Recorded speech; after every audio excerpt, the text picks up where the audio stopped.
संभल जामा मस्जिद मामले में आज हाईकोर्ट में सुनवाई होनी है। मरम्मत और पेंटिंग को लेकर के जो सुनवाई होनी थी उसकी तारीख को टाल दिया गया था। अब तारीख 12 कर दी गई।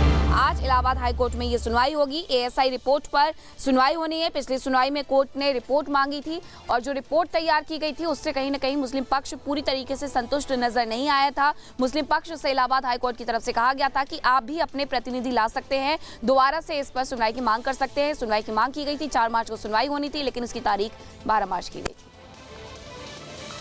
तो इलाहाबाद हाईकोर्ट में आज सुनवाई होनी है। क्या कुछ इलाहाबाद हाईकोर्ट कहता है इस पर तो नजर रहेगी ही। वहीं दूसरी तरफ ये भी आपको बता दें कि संभल हिंसा मामले में अभी तक 122 कुल जमानत याचिकाएं खारिज हो चुकी हैं।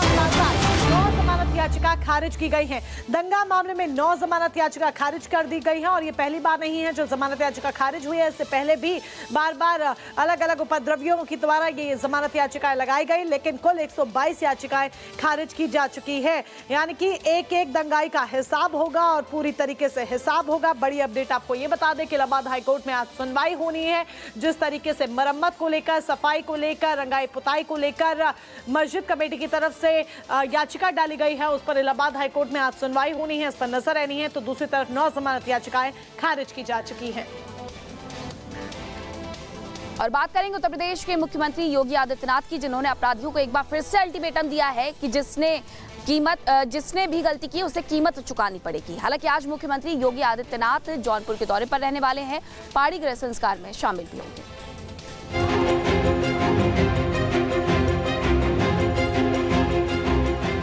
यूपी के सीएम योगी आदित्यनाथ ने एक बार फिर माफिया और दंगाइयों को अल्टीमेटम दिया है और चेतावनी देते हुए बताया कि ऐसे अपराधियों को बख्शा नहीं जाएगा।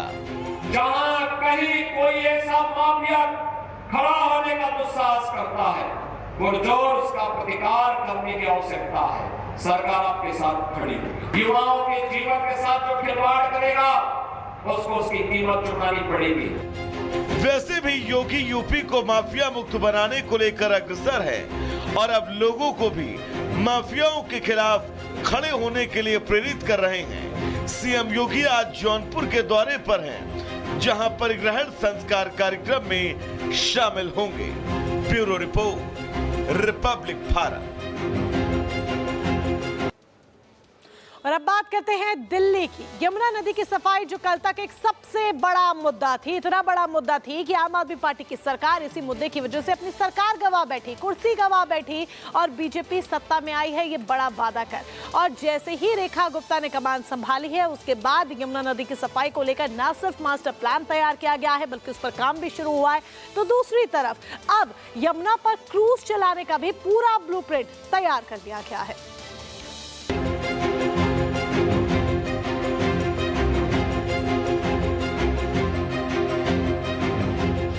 यमुना नदी कहने के लिए तो एक नदी भर है, लेकिन यमुना पूर्वोत्तर के कई इलाकों की लाइफलाइन है और यही वजह है कि इसका मैला हो जाना इतना कि इस मुद्दे पर दिल्ली की सत्तारूढ़ आम आदमी पार्टी का शासन उसके हाथों से छीनकर जनता बीजेपी को दे दे। और अब बीजेपी यमुना की सफाई में युद्ध स्तर से जुट गई है।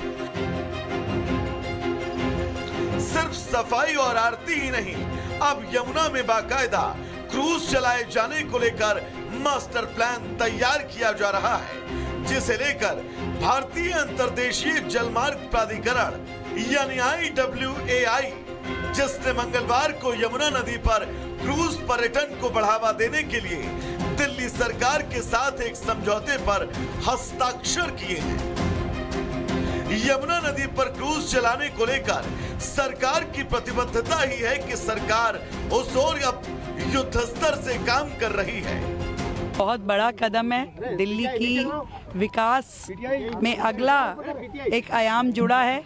यमुना की सफाई के साथ साथ यहाँ पर जो हमने कहा था कि दिल्ली की जनता के लिए हम फेरी शुरू करेंगे, क्रूज शुरू करेंगे, इससे दिल्ली में एक नया पर्यटन को आयाम मिलेगा और दिल्ली की जनता बेहद खुश होगी। यमुना में क्रूज चलने का मतलब सिर्फ क्रूज तक ही सीमित नहीं है। इसका मतलब है कि दिल्ली में यमुना साफ होगी, कभी कचरे से पटी यमुना की धारा अविरल बहेगी और दिल्ली वासी दिल्ली आने वाले पर्यटक मां यमुना की गोद में घूम सकेंगे, अपनी दिल्ली को नदियों के रास्ते समझ सकेंगे। Bureau report, Republic Bharat. और अब खबर गाजियाबाद से है, जहां गाजियाबाद में एक प्रेमी जोड़े ने सुसाइड कर लिया। पुलिस को दोनों के शव पंखे से लटके हुए मिले हैं। आपको बता दें कि 17 फरवरी को दोनों ने घर से भाग करके शादी की थी और अब शव बरामद किए गए हैं। पुलिस पूरे मामले की छानबीन भी कर रही है।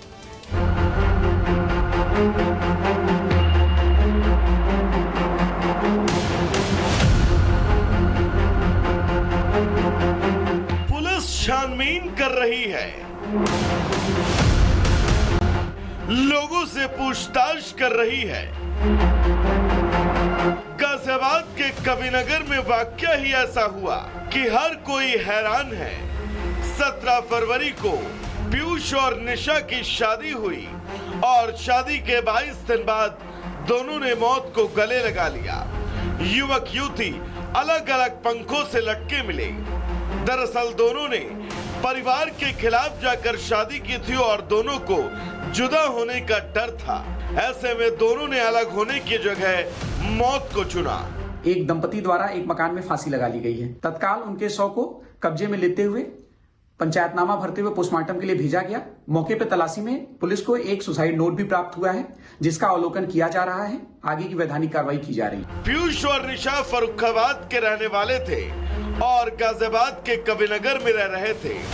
फिलहाल पुलिस ने शवों को पोस्टमार्टम के लिए भेज दिया है और दोनों की मौत की सूचना परिवार को दे दी गई है।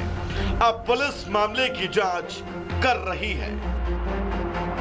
Bureau report, Republic Bharat.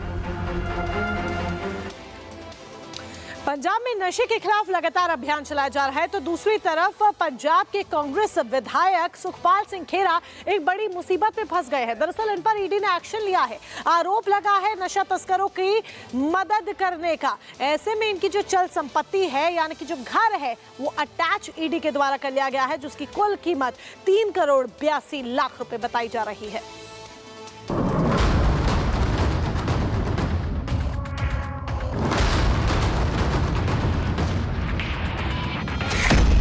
Punjab के विधायक सुखपाल सिंह खेरा की मुश्किलें बढ़ गई हैं।